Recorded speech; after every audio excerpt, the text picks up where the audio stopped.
In the name of the Father, and of the Son, and of the Holy Spirit. And forgiveness. I confess to Almighty God, and to you, my brothers and sisters, that I have greatly sinned, in my thoughts and in my words, in what I have done, and in what I have failed to do. Through my fault, through my most grievous fault. Therefore I ask the Blessed Mary, ever Virgin, all the angels and saints, and you, my brothers and sisters, to pray for me to the Lord our God. May Almighty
The Lord be with you.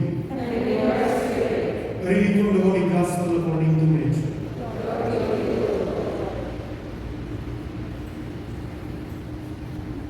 When John the Baptist heard in prison of the works of the Christ, he sent his disciple to Jesus with this question: Are you the one who is to come? And I say to you, among those born of women, there has been none greater than John the Baptist.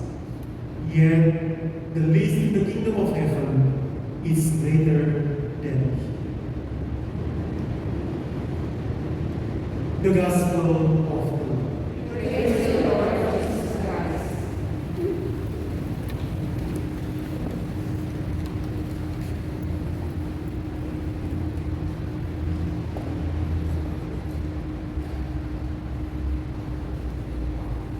The question that John the Baptist wanted to relate to Jesus by means of his followers, because at this point in the Gospel, John the Baptist was already put in prison because he did not agree to the relationship of Herod and Salome. Herod was accused by John the Baptist of being adulterous, and so Herod had John the Baptist put in prison. He said there's no way by which John can check whether Jesus the Messiah, not only by the eyes, but what the third eye can see. That those of us who refuse to listen and becoming deaf of what others would want to tell us, to change our life, to reform our life for the better, is something that has just happened now. Has the Messiah come? Yes. Enabling us to be distanced from others. And now we realize the importance of being cleansed, so that again we can rejoin and can be reunited with the community. Some of you who are officers, leaders in the group, have the experience of being paralyzed because some of your members just refuse to cooperate. The lepers are cleansed, the deaf are healed. Other than this, I would like to bring out also the importance of the third candle, which is the Advent candle of joy. There are two important things that we need to rejoice today. I would like to bring home this message, why we should be joyful today. First, we have experienced God in our midst. Miracles happen during the Advent revelation. Many eyes have been opened to see again. Many feet have been able to walk again.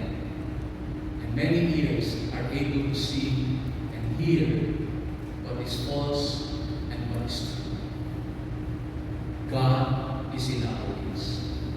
And the coming of Jesus to us is only a proof that God wants to journey with us by becoming a human being like us, who can be hurt, but who can also be joyful.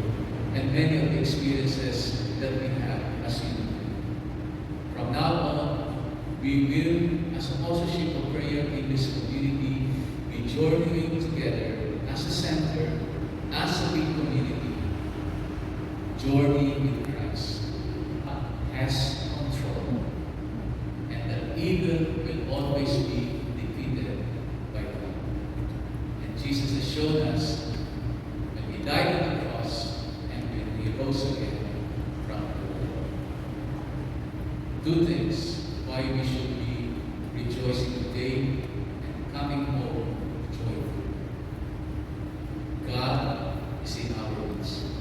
Emmanuel, God is with us. Secondly, that evil is no match with the power of God. So I admonish all of us, apostleship of prayer in this speaking community, continue to be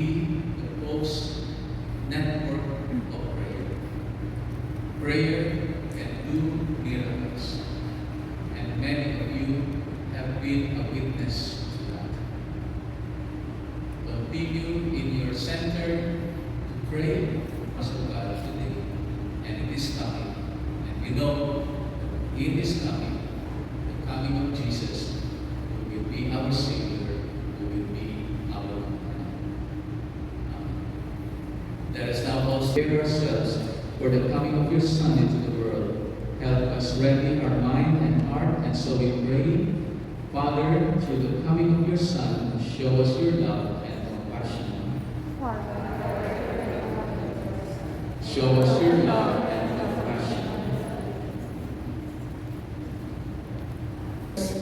May Pope Francis, bishops, priests, deacons, and the lay faithful prepare wholeheartedly for